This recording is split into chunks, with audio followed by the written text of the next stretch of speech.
Bonjour, bonjour et bienvenue sur la plateforme des Passes Suez. C'est tellement avec grand plaisir que je vous retrouve aujourd'hui.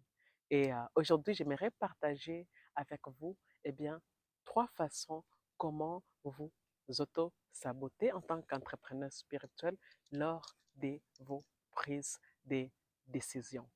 Alors, si c'est la première fois que vous êtes là, soyez les bienvenus. Je vous remercie pour votre présence et je vais me présenter à vous. Je m'appelle Patience, je suis coach en transformation personnelle et spirituelle et ma mission est de vous aider à sortir de l'autosabotage et à activer votre zone des miracles. Alors, oui, comme je le disais, bon, mon expertise vraiment là où j'ai passé vraiment énormément de temps et d'énergie, c'est d'apprendre et de comprendre vraiment les mécanismes qui fait que l'on s'auto-sabote si souvent nous, les entrepreneurs spirituels. Et pourquoi est-ce que cela justement fait qu'on a du mal justement à partager notre message puissant, à vivre de notre entrepreneuriat. Voilà, vous voyez. Et je vous invite, franchement, si vous avez d'autres façons, si vous savez, si vous voyez d'autres façons qu'on a, nous, les entrepreneurs spirituels, à s'auto-saboter, eh bien, je vous invite à mettre ça dans les commentaires. C'est toujours vraiment avec grand plaisir qu'on apprend des choses ici dans la plateforme des Passés. Alors, la première façon qu'on s'auto-sabote lors de nos prises des décisions, eh bien, c'est d'être dans le perfectionnisme. Vraiment, le fait de vouloir à tout prix s'assurer que tout se passe bien à la perfection, eh bien, nous empêche vraiment d'aller au-delà, de vivre vraiment notre message et de le partager avec le monde.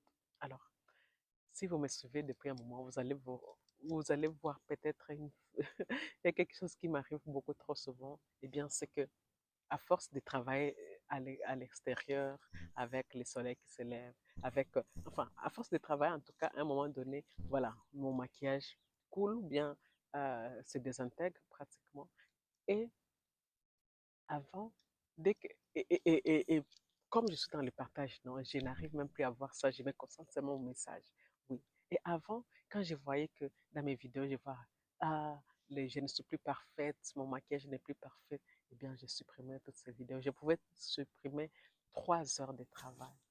Aujourd'hui, je me suis dit non, non. Si une personne, eh bien, me juge et n'écoute plus mon message, après juste avoir vu que mon maquillage n'est pas parfait, eh bien, cette personne-là, je ne pourrais pas travailler avec elle, je ne pourrais pas faire chemin avec elle. Donc, c'est bien, merci qu'elle soit partie. Parce que euh, moi, justement, je prône dans la plateforme des Passes Suisses l'authenticité, les vrais, les nous. Et nous ne sommes pas souvent parfaites. Nous sommes des mamans. On passe notre temps à essayer, à avancer, à apprendre de nos enfants. Donc voilà, je ne vois pas pourquoi est-ce que je vais donc chercher constamment à être dur avec moi. Vous voyez donc le perfectionnisme. Vraiment faites en sorte que le perfectionnisme soit un mot au passé, un mot qui ne vous empêche plus du tout d'avancer au-delà de la prise de décision.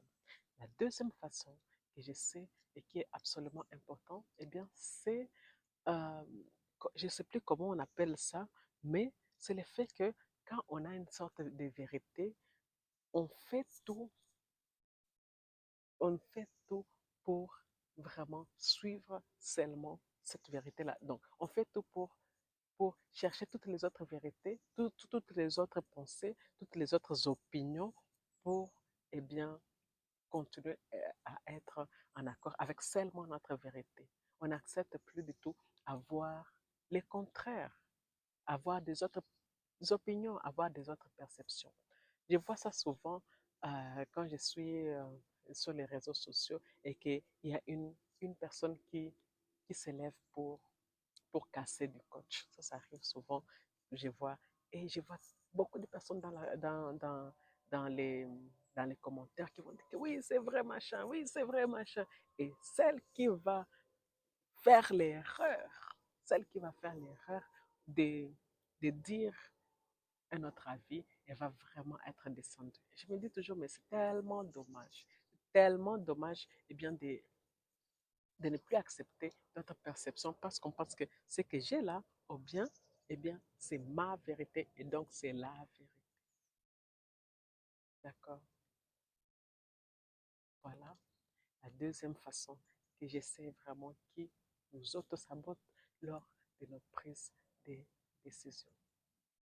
La troisième façon que je sais qui nous auto-sabote lors de nos prises de décisions, eh bien, c'est le fait de penser que parce que j'ai investi tellement d'énergie, tellement de temps, tellement d'argent dans ces projets, dans ces programmes, eh bien, ça doit absolument fonctionner. Et si ça ne fonctionne pas, alors on se juge durement. Alors je ne vaux rien, alors je n'ai pas réussi, alors je ne vais pas réussir ce que j'ai fait. On ne se donne pas la possibilité de savoir qu'on a une vision, mais on peut avoir plusieurs chemins pour l'atteindre.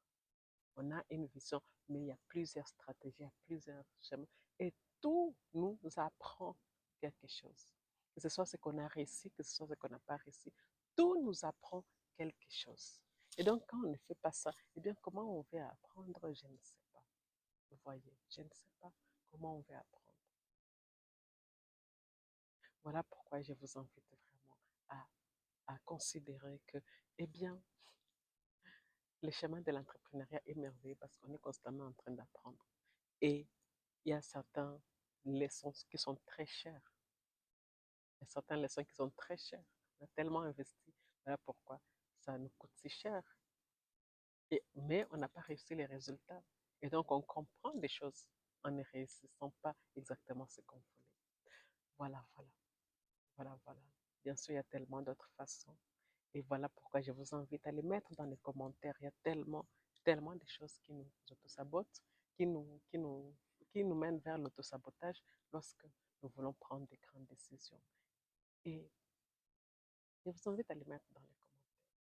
Et alors, si vous désirez co-créer avec moi, eh bien, je vous invite à m'envoyer, à regarder dans la légende, eh bien, il y a tout ce qui est important pour que l'on soit en connexion et qu'on co-crée, que vous suiviez un de mes accompagnements.